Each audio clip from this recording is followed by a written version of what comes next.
ಪ್ರಜಾತಂತುಂ ವ್ಯವಚ್ಛೇತ್ಸೀಃ ಸತ್ಯಾನ್ನ ಪ್ರಮದಿತವ್ಯಂ ಧರ್ಮಾನ್ನ ಪ್ರಮದಿತವ್ಯಂ ದೇವಪಿತೃಕಾರ್ಯಾಭ್ಯಾಂ ನ ಪ್ರಮದಿತವ್ಯಂ ಮಾತೃದೇವೋ ಭವ ಪಿತೃದೇವೋ ಭವ ಆಚಾರ್ಯ ದೇವೋ ಭವ ಅತಿಥಿ ದೇವೋ ಭವ ಯಾನ್ಯನವದ್ಯಾನಿ ಕರ್ಮಾಣಿ ತಾನಿ ಸೇವಿತವ್ಯಾನಿ ನೋ ಇತರಾಣಿ ಯಾನ್ಯಸ್ಮಾಕಂ ಸುಚರಿತಾನಿ ತಾನಿ ತ್ವಯೋಪಾಸ್ಯಾನಿ ನೋ ಇತರಾಣಿ ಶ್ರದ್ಧಯಾ ದೇಯಂ ಅಶ್ರದ್ಧಯಾ ದೇಯಂ ಧಿಯಾ ದೇಯಂ ಧಿಯಾ ದೇಯಂ ಧಿಯಾ ದೇಯಂ ಸಂವಿದಾ ದೇಯಂ ಏಷ ಆದೇಶಃ ಏಷ ಉಪದೇಶಃ ಏಷಾ ವೇದೋಪನಿಷದ್ ಏತದ್ ಅನುಶಾಸನಂ ಏವಂ ಚ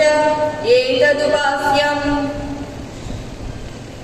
ವಿದ್ಯಾಭ್ಯಾಸವನ್ನು ಮುಗಿಸಿ ತೆರಳುತ್ತಿರುವಂತಹ ವಿದ್ಯಾರ್ಥಿಗಳಿಗೆ ಆಚಾರ್ಯರು ಈ ರೀತಿ ಬೋಧಿಸುತ್ತಾರೆ.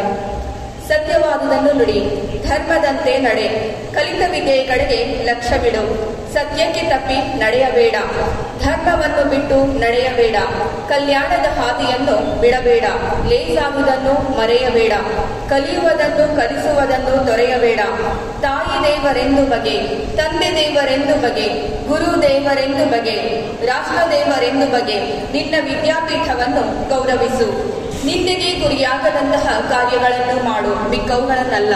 ನಮ್ಮಲ್ಲಿಯ ಯೋಗ್ಯ ನಡತೆಯನ್ನು ಮಾತ್ರ ಅನುಸರಿಸು. ಶ್ರದ್ಧೆಯಿಂದ ಕೊಡು, ಶ್ರದ್ಧೆ ಇಲ್ಲದೆ ಕೊಡಬೇಡ. ಅರಿತು ಕೊಡು, ಅಂದವಾಗಿ ಕೊಡು. ಇದು ಆದೇಶ, ಇದು ಉಪದೇಶ, ಇದು ಅನುಶಾಸನ.